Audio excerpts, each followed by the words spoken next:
প্রিয় ছাত্রছাত্রী, অব্যয়ের শ্রেণীবিভাগ নিয়ে আজ আমি তোমাদের সামনে আলোচনা করব। তোমরা মন দিয়ে ভিডিওটি দেখবে। অব্যয়, আমি বিগত ক্লাসগুলোতে বিশেষণ, সর্বনাম নিয়ে আলোচনা করেছি, বিস্তারিত আলোচনা করেছি। আজ অব্যয়। অব্যয় নয় ব্যয়। নয় ব্যয় অর্থাৎ যার কোনো পরিবর্তন হয় না, যার কোনো বদল হয় না,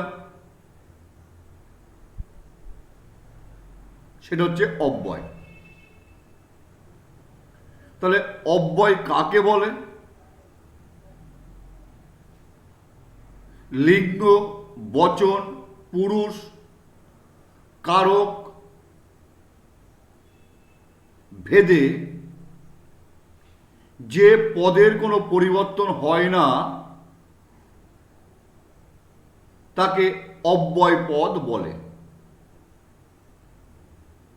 আবারও বলছি, লিঙ্গ, বচন, পুরুষ, কারক ভেদে যে পদের কোনো পরিবর্তন হয় না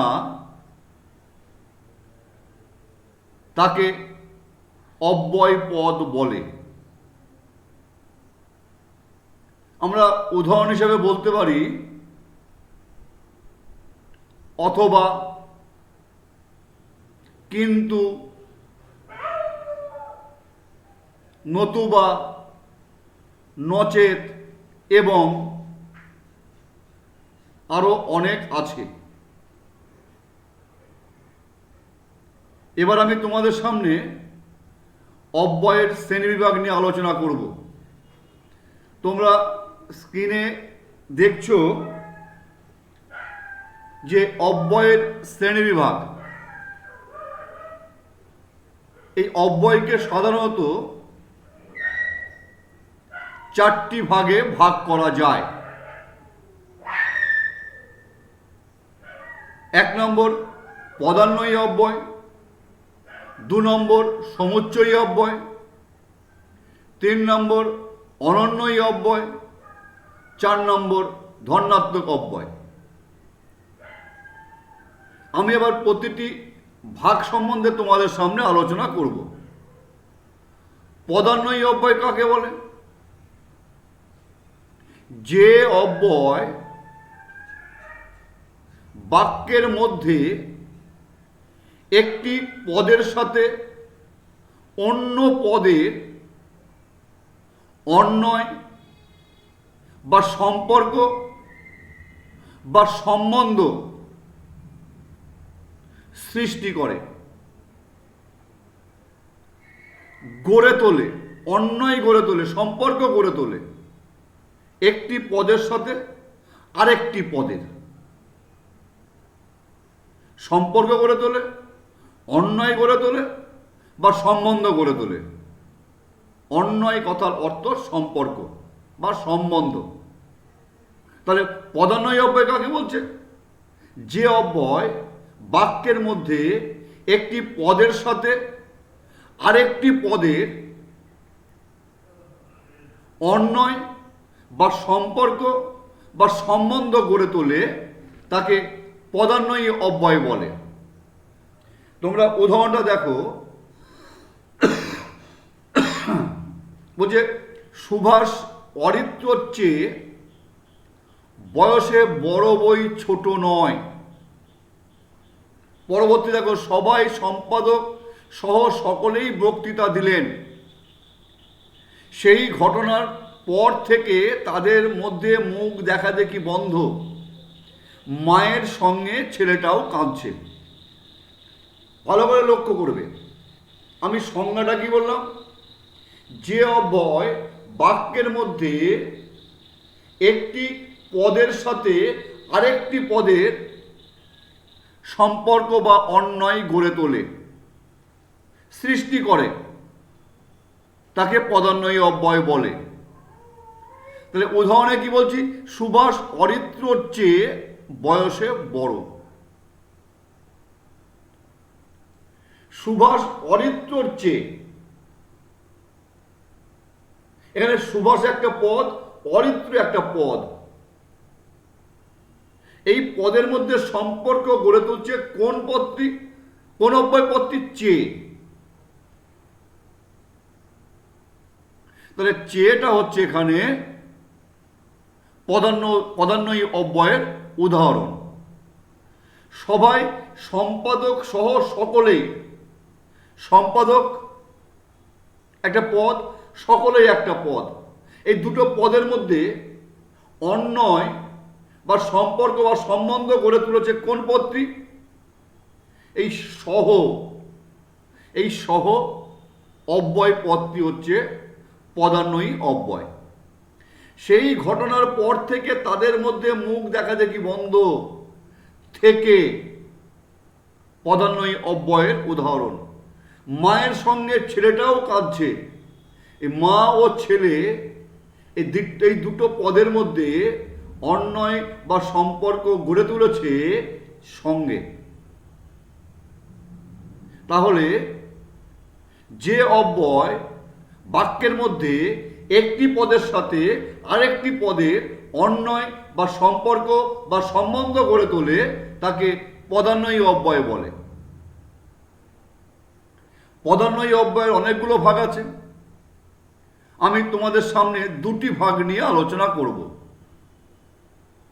যেমন একটি হচ্ছে অবস্থানবাচক পদান্বয়ী অব্যয়,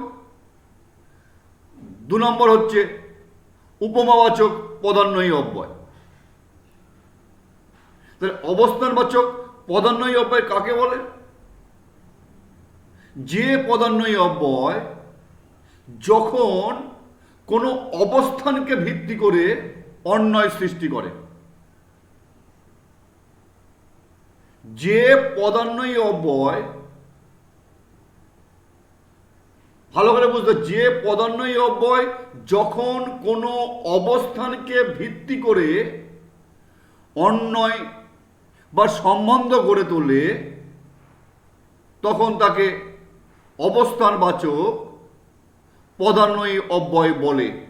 তোমরা উদাহরণটা লক্ষ্য করো। তোমরা বলছে তোমার সঙ্গে আজ দেখা হবে না, এখনো পশ্চাতে রয়েছ তুমি।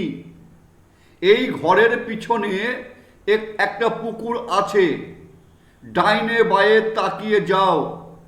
সম্মুখে রয়েছ তুমি, আমি যাব কোথা? মৌ আমার পাশে বস। এই সংজ্ঞা, এই উদাহরণগুলো সাথে তোমরা সংজ্ঞাটা মেলাও। আমি কি বলছি? যে পদান্বয়ী অব্যয় কোনো অবস্থান, যখন কোনো অবস্থানকে ভিত্তি করে অন্বয় গড়ে তোলে তখন তাকে অবস্থানবাচক পদান্বয়ী অব্যয় বলে। তোমার সঙ্গে আজ দেখা হবে না, একটা অবস্থানকে নির্দেশ করছে, একটা অবস্থাকে বোঝাচ্ছে যে তোমার সঙ্গে আজ আবার দেখা হবে না। এই দেখা হবে না, তোমার সঙ্গে, এই সঙ্গে হচ্ছে অবস্থানবাচক পদান্বয়ী অব্যয়। এখনো পশ্চাতে রয়েছ তুমি, একটা অবস্থানকে নির্দেশ করছে। কোথায় আছে? পশ্চাতে আছে, পেছনে আছে। এটা হচ্ছে অবস্থানবাচক পদান্বয়ী অব্যয়ের উদাহরণ। এই ঘরের পেছনে একটা পুকুর আছে। এই পুকুরটা কোথায় আছে? অবস্থানটা কোথায়? এই ঘরের পেছনে। এই পেছনে হচ্ছে একটা, এটা হচ্ছে অবস্থানবাচক পদান্বয়ী অব্যয়ের উদাহরণ। তাহলে যে পদান্বয়ী অব্যয় যখন কোনো অবস্থানকে ভিত্তি করে অন্বয় গড়ে তোলে তখন তাকে অবস্থানবাচক পদান্বয়ী অব্যয় বলে। আরেকটি ভাগ কি আছে বললাম?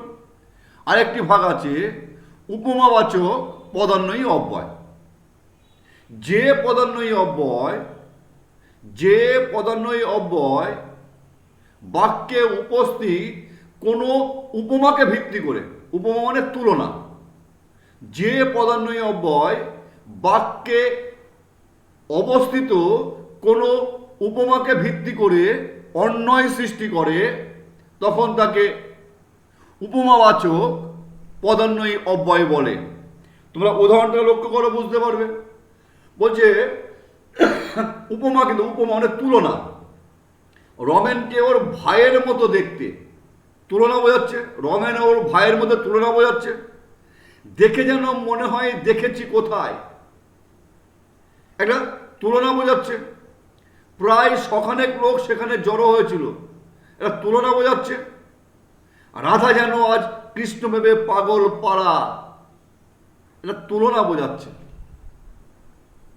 উপমা, তাহলে যে পদান্বয়ী অব্যয় বাক্যে উপস্থিত কোনো উপমাকে ভিত্তি করে অন্বয় সৃষ্টি করে, অন্বয় গড়ে তোলে, সম্পর্ক গড়ে তোলে, সম্বন্ধ গড়ে তোলে, তাকে উপমাবাচক পদান্বয়ী অব্যয় বলে। কোনো কোনো বইতে 3-4টে ভাগ আছে, আমি সেই দুটো ভাগে গেলাম না, আমি তোমাদেরকে দুটো ভাগ সম্বন্ধে আলোচনা করলাম। তাহলে পদান্বয়ী অব্যয়কে দুটি ভাগে ভাগ করেছি, একটি হচ্ছে অবস্থানবাচক পদান্বয়ী অব্যয়, দুই হচ্ছে উপমাবাচক পদান্বয়ী অব্যয়। পরবর্তী কি আছে আমরা দেখে নিই। পরবর্তী কি আছে? সমুচ্চয়ী অব্যয়। এই সমুচ্চয়ী অব্যয়, সমুচ্চয়ী কথাটার অর্থ হচ্ছে সমাহার। এই সমুচ্চয়ী অব্যয় কাকে বলে? যে অব্যয় বাক্যে বা যে অব্যয় একাধিক পদ বা বাক্যকে সংযোগ করে, বিয়োজক করে, সংকোচক হিসাবে কাজ করে, তাকে সমুচ্চয়ী অব্যয় বলে। আমি আবারও বলছি, যে অব্যয় একাধিক পদ বা বাক্যকে সংযোগ, বিয়োজক ও সংকোচক হিসাবে কাজ করে, তাকে সমুচ্চয়ী অব্যয় বলে।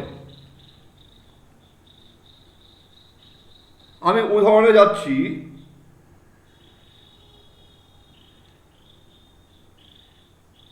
সমুচ্চয়ী অব্যয়, আমি সমুচ্চয়ী অব্যয়কে 3টি ভাগে ভাগ করেছি। সংযোজক সমুচ্চয়ী অব্যয়, বিয়োজক সমুচ্চয়ী অব্যয় আর সংকোচক সমুচ্চয়ী অব্যয়। তোমরা বিভিন্ন বইতে বিভিন্ন ভাগ পাবে, আমি বিস্তারিত ভাগে না গিয়ে আমি যেটা প্রয়োজন 3টি ভাগ নিয়ে তোমাদের সামনে আলোচনা করছি।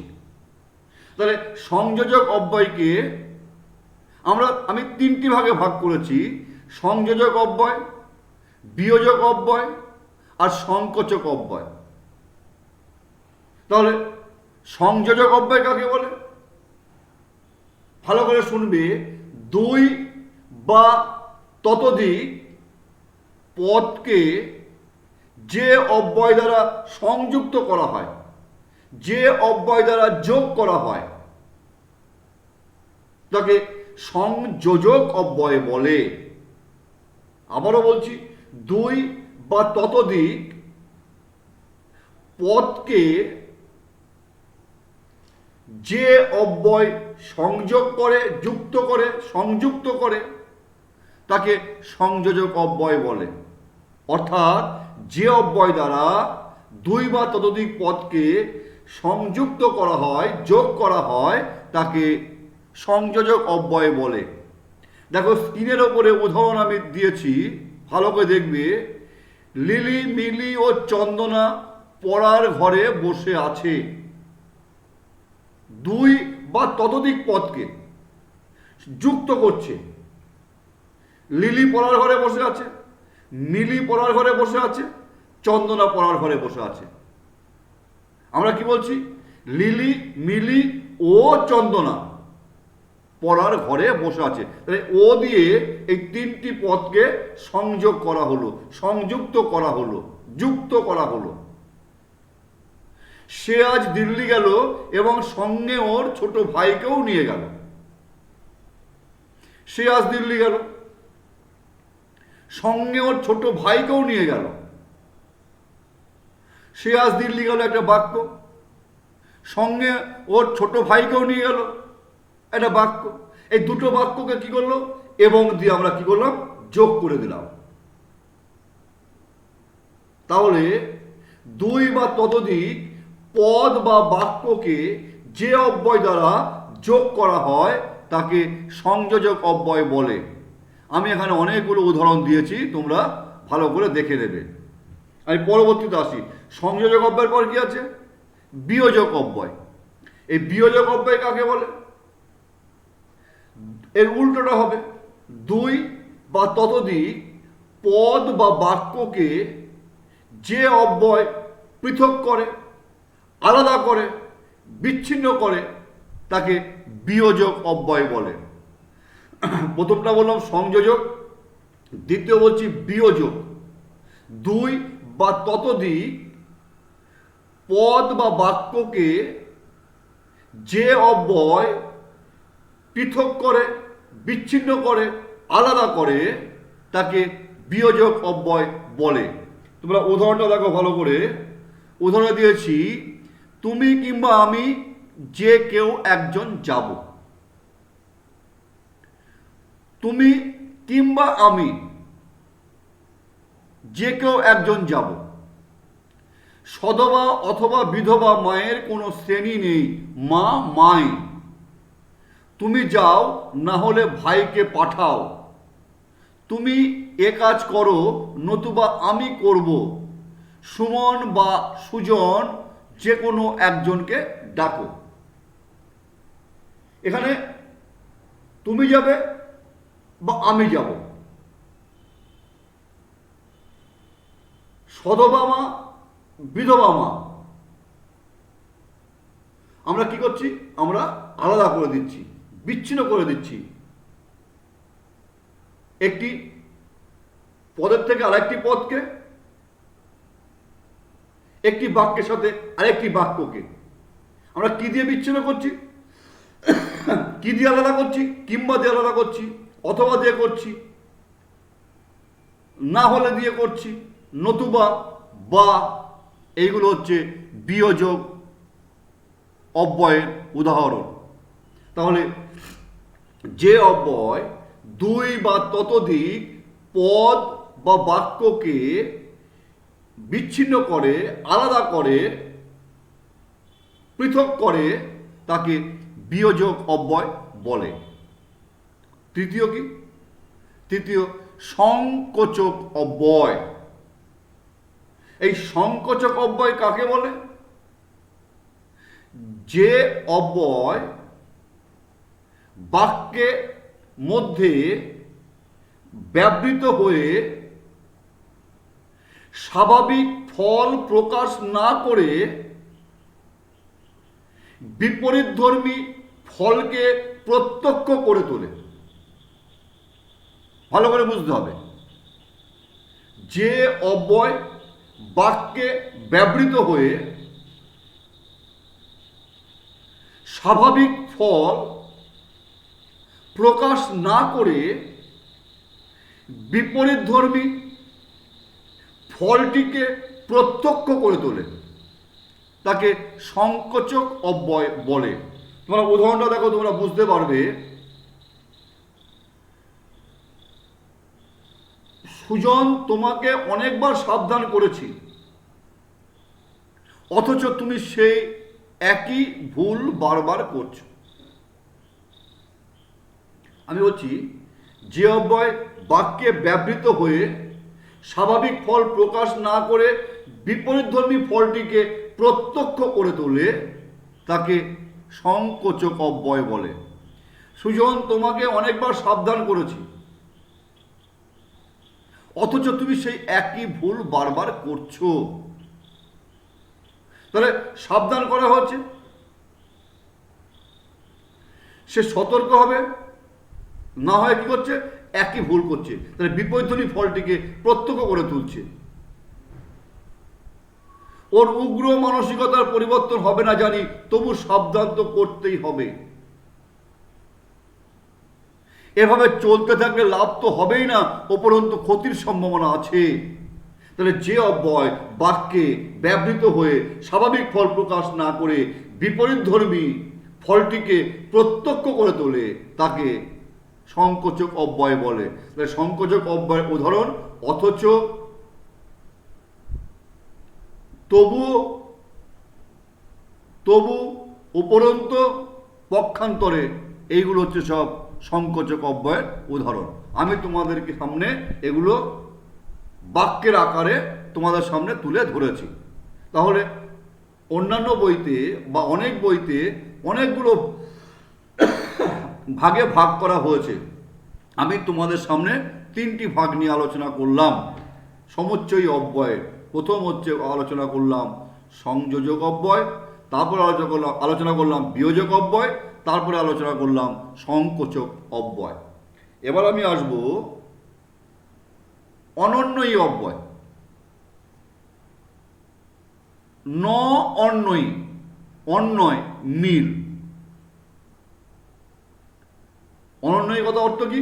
ন অন্যয়ী, অনন্যয়ী, অর্থাৎ মিল নেই। কাকে বলে অনন্যয়ী অব্যয়? যে অব্যয় বা যে অব্যয়ের সাথে বাক্যের কোনো পদের সম্পর্ক থাকে না, অন্যয় থাকে না, সম্বন্ধ থাকে না, শুধুমাত্র বাক্যের সৌন্দর্য বৃদ্ধির জন্য বাক্যে ব্যবহার করা হয়, তাকে অনন্যয়ী অব্যয় বলে। কাকে বলে অনন্যয়ী অব্যয়? আমি আবারও বলছি, যে অব্যয়ের সাথে বাক্যের কোনো পদের অন্যয় বা সম্পর্ক বা সম্বন্ধ থাকে না, শুধুমাত্র বাক্যের সৌন্দর্য বৃদ্ধির জন্য বাক্যের মধ্যে ব্যবহার করা হয়, তাকে অনন্যয়ী অব্যয় বলে।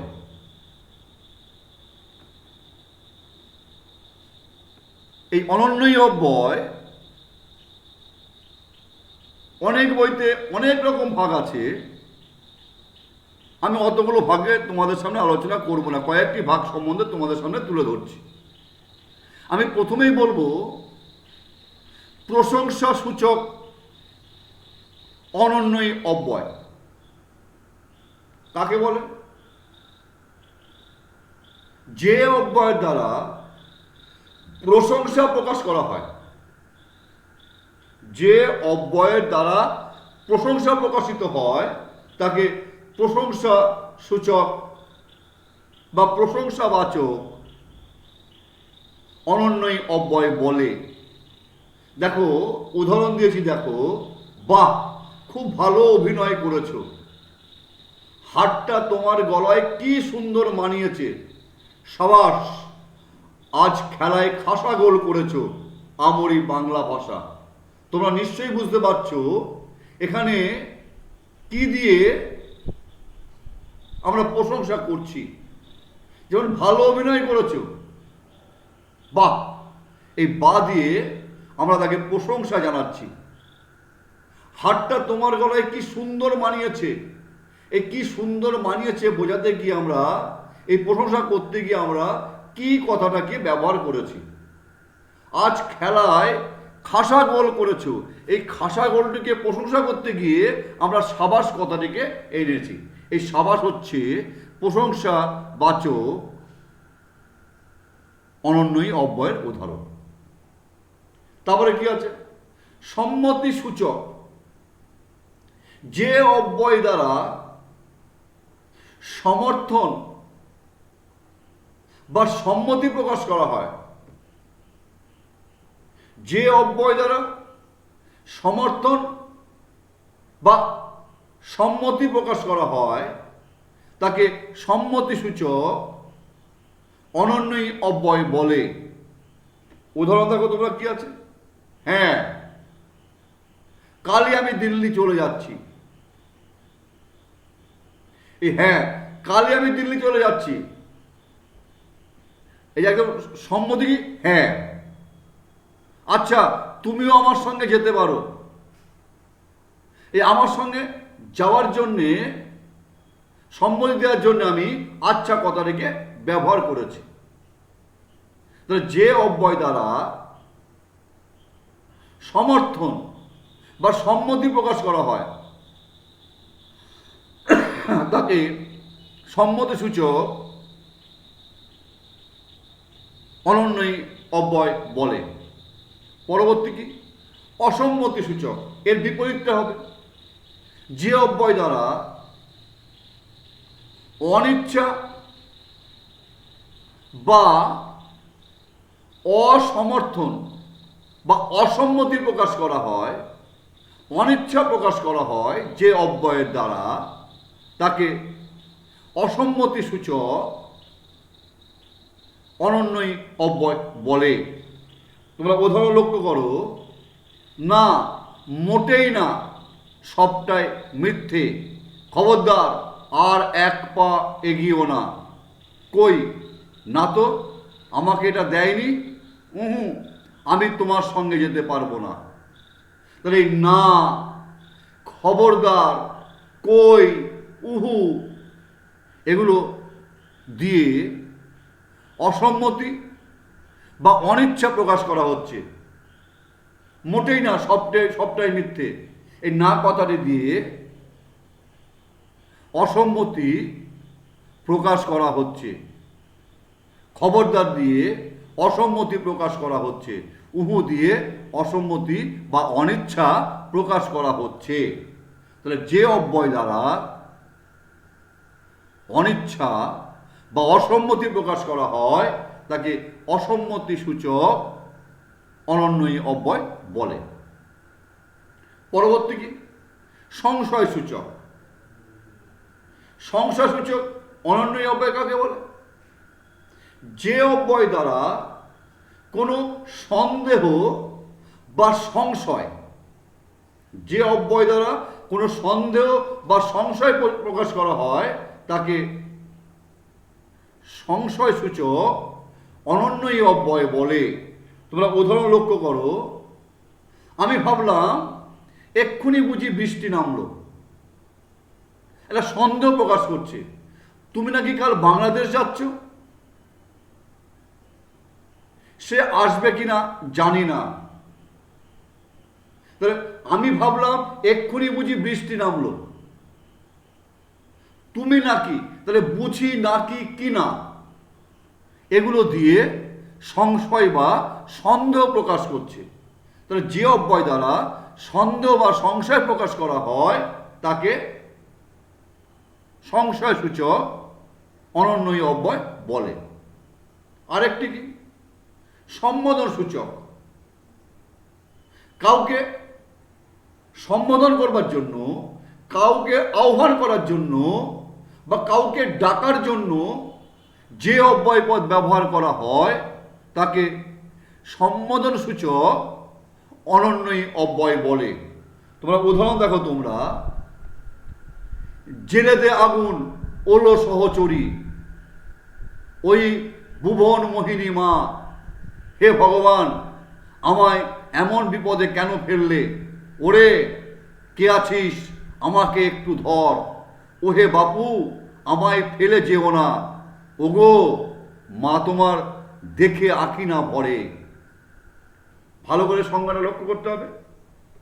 যে অব্যয় দ্বারা কাউকে ডাকা হয়, সম্বোধন করা হয়, আহ্বান করা হয় তাকে আমরা কি বললাম? সম্বোধন সূচক অনন্যই অব্যয়। জেলে দে আগুন ওলো সহচরী, ওলো, ওই ভুবন মোহিনী মা, ওইটা হচ্ছে এখানে উদাহরণ, সম্বোধন সূচকের উদাহরণ। হে ভগবান, ওরে, ওহে বাপু, ওগো, এগুলো সবই হচ্ছে সম্বোধন সূচক, আহ্বান করা হচ্ছে, ডাকা হচ্ছে, এগুলো হচ্ছে সম্বোধন সূচক অনন্যই অব্যয়ের উদাহরণ। আর একটা কি আছে? আর একটা আছে হচ্ছে আমাদের 4 নম্বর ভাগটা হচ্ছে ধন্যাত্মক। 3 নম্বরটা আমি বলছি আবার, যে অনন্যই অব্যয়কে প্রায় প্রতিটা বইতেই আরো অনেকগুলো ভাগে ভাগ করা আছে। আমি বিস্তারিত না গিয়ে 5-6টা সম্বন্ধে তোমাদের সামনে আলোচনা করলাম। এবার আমি ধন্যাত্মক অব্যয় নিয়ে তোমাদের সামনে আলোচনা করব। ধন্যাত্মক অব্যয় কাকে বলে? কোনো বাস্তব ধ্বনির অনুকরণে বা কোনো সূক্ষ্ম ভাব প্রকাশের জন্য যে অব্যয় ব্যবহার করা হয় তাকে ধন্যাত্মক অব্যয় বলে। আবারও বলছি, ভালো করে খেয়াল করো, কোনো বাস্তব ধ্বনির অনুকরণে বা কোনো সূক্ষ্ম ভাব প্রকাশের জন্য যে অব্যয় ব্যবহার করা হয় তাকে ধন্যাত্মক অব্যয় বলে। তোমরা উদাহরণটা তোমরা দেখো, কলকল, ঠনঠন, খাঁ খাঁ, ঝনঝন, বনবন, গুনগুন, টুকটুক, গুরুগুরু ইত্যাদি। এগুলো সবই হচ্ছে ধন্যাত্মক অব্যয়ের উদাহরণ। এই ধন্যাত্মক অব্যয়গুলিকে আবার প্রধানত দুটি ভাগে ভাগ করা যায়। একটা হচ্ছে ভাব প্রকাশক ধন্যাত্মক অব্যয়, আর একটা হচ্ছে অনুকার ধন্যাত্মক অব্যয়। আমি প্রথমেই অনুকার ধন্যাত্মক অব্যয় সম্বন্ধে তোমাদের সামনে আলোচনা করছি। ভালো করে বুঝবে, শ্রুতিগ্রাহ্য মানে যেটা কানে শোনা যায়, শ্রুতিগ্রাহ্য ধ্বনির অনুকরণে যে অব্যয় ব্যবহার করা হয়, আবার বলছি শ্রুতিগ্রাহ্য মানে কানে যেটা শোনা যায়, শ্রুতিগ্রাহ্য ধ্বনির অনুকরণে যে অব্যয় ব্যবহার করা হয় তাকে অনুকার ধন্যাত্মক অব্যয় বলে। দেখো উদাহরণ দেখো, তোমরা ভালো করে বুঝবে। ওই যে হাতে লণ্ঠন করে ঠন ঠন, বৃষ্টি পড়ে টাপুর টুপুর, টাপুর টুপুর, বৃষ্টি পড়ে টাপুর টুপুর, এটা শ্রুতিগ্রাহ্য, ওরা কানে শুনতে পায়। তো যেটা কানে শুনতে পায় বা শ্রুতিগ্রাহ্য ধ্বনির অনুকরণে যে অব্যয় ব্যবহার করা হয় তাকে অনুকার ধন্যাত্মক অব্যয় বলে। আর একটা আছে ভাব প্রকাশক ধন্যাত্মক অব্যয়। কোনো অনুভূতি, কোনো ভাব বা অবস্থাকে প্রকাশ করার জন্য যে অব্যয় পদ ব্যবহার করা হয় তাকে ভাব প্রকাশক ধন্যাত্মক অব্যয় বলে। কি বললাম? কোনো অনুভূতি, কোনো ভাব বা অবস্থাকে প্রকাশ করবার জন্য যে অব্যয় পদ ব্যবহার করা হয় তাকে ভাব প্রকাশক ধন্যাত্মক অব্যয় বলে। দেখো উদাহরণ দেখো তোমরা, রাগে গা রিরি করে উঠল, চারিদিকে শুধু ধুধু মাঠ, কুচকুচে কালো একটা বিড়াল। এই রিরি, ধুধু, কুচকুচে এগুলো দিয়ে কোনো অনুভূতি বা কোনো ভাব বা কোনো অবস্থাকে প্রকাশ করছে। একে বলা হচ্ছে ভাব প্রকাশক ধন্যাত্মক অব্যয়। আমি তোমাদের সামনে অব্যয় পদ সম্বন্ধে বিস্তারিত আলোচনা করলাম। যদি তোমাদের বুঝতে কারো অসুবিধা হয়ে থাকে তোমরা খাতায় লিখে রাখবে, আমি শ্রেণীকক্ষে তোমাদেরকে উত্তর দেওয়ার চেষ্টা করব। তোমরা ভালো থেকো, সুস্থ থেকো, দেখা হবে পরের ক্লাসে। ধন্যবাদ।